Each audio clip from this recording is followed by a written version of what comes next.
Jadi lagi rame soal penertiban alat peraga kampanye.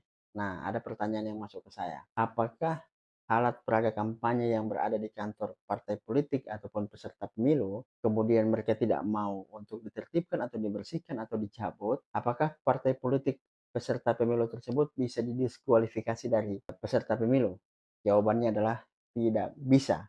Jadi meskipun mereka tidak, membersihkan alat peraga kampanye tersebut, mereka tetap tidak bisa didiskualifikasi sebagai peserta pemilu. Nah, saya baca memang di ketentuan undang-undang pemilu kita, bahwa memang di masa tenang itu, APK itu memang harus sudah dibersihkan atau alat peraga kampanye itu memang sudah harus dibersihkan.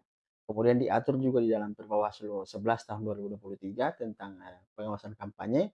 Kemudian juga diatur dalam peraturan KPU nomor 15 tahun 2023 pasal 36 ayat 7, itu memang satu hari sebelum hari pemungutan suara, peserta pemilu diwajibkan untuk membersihkan ataupun menertibkan alat peraga kampanye itu. Nah, hanya saja saya bolak-balik baca pasal demi pasal undang-undang ataupun peraturan-peraturan ini, saya tidak menemukan sanksi terkait dengan diskualifikasi tersebut. Yang saya baca itu hanya terkait dengan apabila itu ditertibkan oleh pihak dalam hal ini penyelenggara pemilu ataupun pemerintah daerah, maka tidak dapat diminta kembali oleh peserta pemilu tersebut. Jadi tidak ada sanksi diskualifikasi apabila memang mereka tidak menertibkan ataupun membersihkan APK tersebut. Nah, yang saya pahami juga bahwa terkait dengan alat peraga kampanye ini, tentu pemasangannya itu sudah diatur titik-titiknya oleh KPU. Maka menurut saya yang dibersihkan, yang memang harus betul-betul ditertibkan itu adalah yang ditentukan tadi itu. Jadi ditahu titiknya di mana aja. Kalau misalnya di kecamatan A misalnya ada 10 titik katakanlah, maka itu yang dibersihkan. Seperti itu yang ditertibkan. Karena kalau misalnya yang terpasang di kantor parpol ataupun di rumah-rumah warga, itu kan ranahnya privat.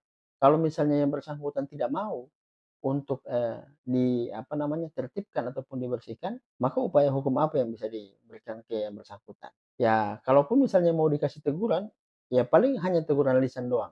Nah, setelah itu, kalaupun misalnya teguran itu tidak diindahkan atau mereka abaikan, mau berikan sanksi apa lagi? Kan begitu.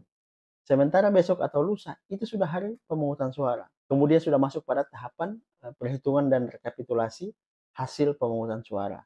Nah, ini kan agak rancu juga, makanya cara untuk supaya masyarakat paham bahwa penertiban alat peraga kampanye ini adalah untuk pemilu damai atau misalnya, merupakan regulasi yang sudah diatur, ya harus dengan bujuk rayu dalam hal ini, menyampaikan edukasi-edukasi politik ataupun misalnya menyampaikan ke mereka bahwa inilah peraturan yang sudah ada dan mohon untuk disikapi secara seksama karena ini berlaku bukan hanya secara regional misalnya kalau di DKI hanya DKI doang atau misalnya Sulawesi hanya Sulawesi doang, tapi ini berlaku secara universal atau secara nasional seperti itu.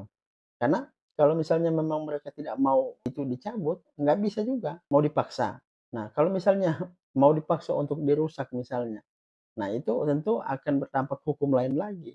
Nah, setahu saya di tahun 2019 itu Bawaslu Jakarta Utara juga sempat mengeluarkan statement di Kompas bahwa memang APK pada masa tenang itu harus semuanya diturunkan kecuali yang ada di kantor partai politik.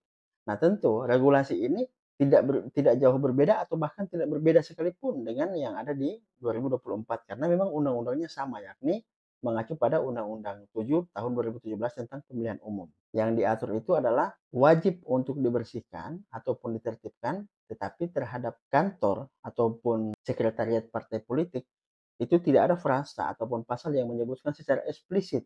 Sehingga kalau misalnya mereka bertahan juga kita nggak mau untuk menertibkan ataupun membersihkan ini, ya maka akan kesulitan juga bagi penyelenggara pemilu untuk membersihkan ataupun menertibkan itu.